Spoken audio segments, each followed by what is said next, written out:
Grabe, trilyon-trilyong kayamanan na tuklasan malapit sa Maynila. Isang dinarayong beach sa Zambales ang mayaman sa natural hydrogen ayon sa isang pag-aaral. Kaya naman maaari itong magamit sa produksyon ng kuryente. Isipin mo ito, isang kayamanang kaya magpaunlad ng buong Pilipinas, biglang natuklasan. At ang nakakabaliw, hindi ito ginto, hindi rin ito langis, pero mas mahalaga pa. Mas malaki ang halaga. Pero teka, totoo ba to? O isa lang itong ilusyon? Pero bago mo husgahan, pag-isipan mo muna ito. Isang likas na yaman na kayang magbigay ng libu-libong trabaho, magpapababa ng presyo ng kuryente, at literal na babaguhin ang ekonomiya ng bansa. Biglang natagpuan sa isang lugar na hindi mo aakalain. Dikit lang ito sa Maynila. 8 new petroleum service contracts on Wednesday, October 8. These contracts cover exploration areas in various parts of the country, including Vesuluc, Cagayan, Cebu, Northwest Palawan, East Palawan, and Central Luzon. Pero gaano nga ba ito kalaki? Ito'y mainit na ibinalita ng Hydrogen Insight, isa itong innovation site na international kung saan sinasabi nilang mahigit sa 800 na tonelada ng natural hydrogen ang kusang lumalabas mula sa lupa taon-taong sa isang lugar sa Zambales. Parang wala lang, di ba? Pero 18 daw na beses itong mas malaki kumpara sa isang 5 milyong toneladang deposito sa Mali, Africa. Isang bansa na matagal nang kilala sa natural hydrogen. Oo mga kaibigan, 18 na beses na mas malaki sa 5 milyong toneladang deposito sa Mali, Africa. At gaano ito kalaki? Aabot lamang naman ito ng 90 milyong toneladang deposito dito sa Zambales mismo.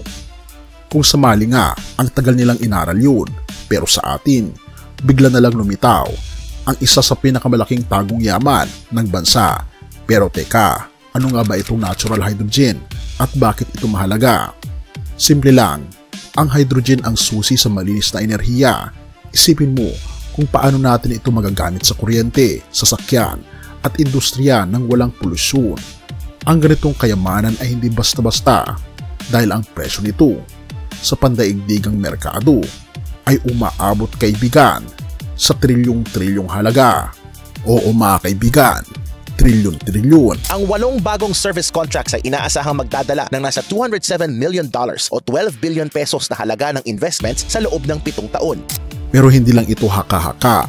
Ang Department of Energy ng Pilipinas mismo ang nagsimula ng mag-auction ng exploration rights para sa kumpanyang gustong i-develop ang kayamanang ito. Ibig sabihin, totoo ito, kaibigan. Pero gaano nga ba talaga ito kalaki? Pakinggan mo ito. The shocking reveal. Sa Mali, Africa, na ang katumbas ng 5 milyong tonelada ng purong hydrogen ay katumbas daw ito ng 55.6 billion cubic meters ng gas, parang 22 milyong Olympic-sized swimming pools. Pero sa Pilipinas mga kaibigan, isipin mo ito, yung 22 milyong Olympic-sized swimming pools ay times 18 mo pa ito, at ito ay hahantong sa mahigit 396 milyong Olympic-sized swimming pools ang nakadeposito sa Zambales. Kaya nito mapailaw ang buong Pilipinas ng sobrang daming taon na aabot sa ilang henerasyon. Ang halaga lang naman ito ay pwedeng umabot ng 62.82 trilyong piso. Oo kaibigan, you heard it right. 62.82 trilyong piso. Kung iniisip mo, ang budget natin na 1.6 trillion something ay napakaliit lamang nito at pinag-aawayan pa ito sa ating gobyerno. Pero kung tutuusin, aksidente lamang na nakita ang kayamanang ito na 62.82 trilyong piso sa lugar malapit sa Manila. Isipin mo yun, ang tagong kayamanang mas mahal pa sa langis, biglang lumitaw sa Pilipinas. Pero may problema. Ang tanong ngayon, mapapakinabangan ba ito talaga ng Pilipinas o may ibang bansang susunggab dito bago pa natin maangkin ang sarili nating kayamanan? Pero alam nyo ba na malaki ang potensyal ng Pilipinas na gumawa o mag-explore ng fuel galing sa hydrogen? Sa katunayan, may 2 kontrata na nag-iintay ng approval na Malacanang para mag-explore ng tinatawag na native hydrogen. Isa lang ang sigurado, ito ang pinakamalaking natuklasang kayamanan ng bansa. Pero kung paano ito magagamit, yan ang dapat nating bantayan bago mahulog na lang sa kamay ng iba.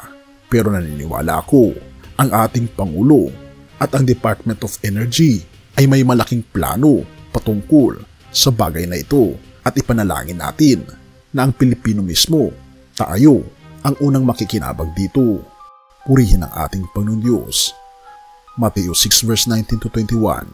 Huwag kayong mag-ipon ng kayamanan dito sa lupa, na dito'y may naninirang tanga at kalawang, at may magnanakaw na pumapasok at nagnanakaw, kundi mag-ipon kayo ng kayamanan sa langit, na do'y walang naninirang tanga o kalawang, at do'y walang magnanakaw na pumapasok at nagnanakaw, sapagkat kung saan naroon ang inyong kayamanan, naroon din ang inyong puso.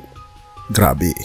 At pag nagtaas ang presyo ng gasolina o krudo sa pandaigdigang merkado, ang mga ordinaryong Pilipino ang nahihirapan. Sapagkat ang langis ang nagpapagalaw sa ating ekonomiya mula sa mga sasakyang naghahatid ng pagkain hanggang sa mga pabrikang lumilikha ng kabuhayan. Kapag tumaas ang presyo ng langis, tataas ang pamasahe, ang presyo ng mga bilihin at halaga ng kuryente. Isang kayamanang maaring magpabago sa ekonomiya ng Pilipinas ang biglang natuklasan. Trilyon-trilyong halaga ng natural hydrogen ang nakabaon sa lupa. Isang yaman na hindi natin inaasahan.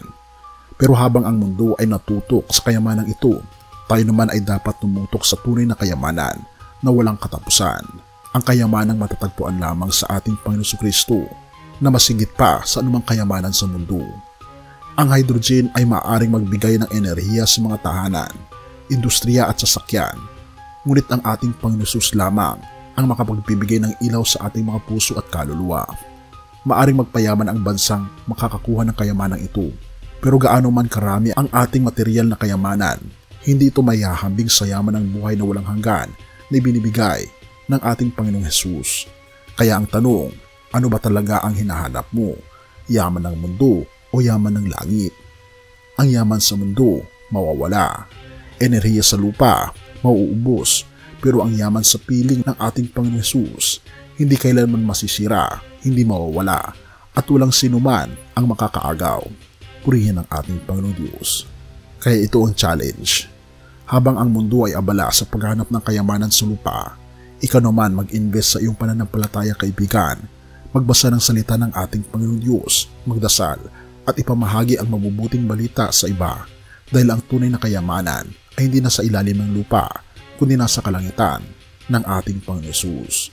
Purihin ang ating Panginoon Diyos at tayo manalangin. Ama naming Diyos na makapangyarihan sa lahat, salamat po sa biyaya at kayamanang iyong ibinibigay.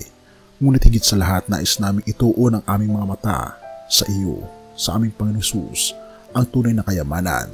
Turuan niyo po kaming unahin ang iyong kaharian at mamuhay para sa walang hanggang yaman ng buhay kasama ang aming Panginoon Jesus. Salamat po, Panginoon Diyos, sa patnubay sa amin, at salamat sa pakikinig ng aming mga panalangin, at patawarin po kami sa lahat ng aming pagkukulang at pagkakasala, sa pagkatotong nasamot hiling sa matamis na pangalan ng aming Panginoon Jesus. Amen.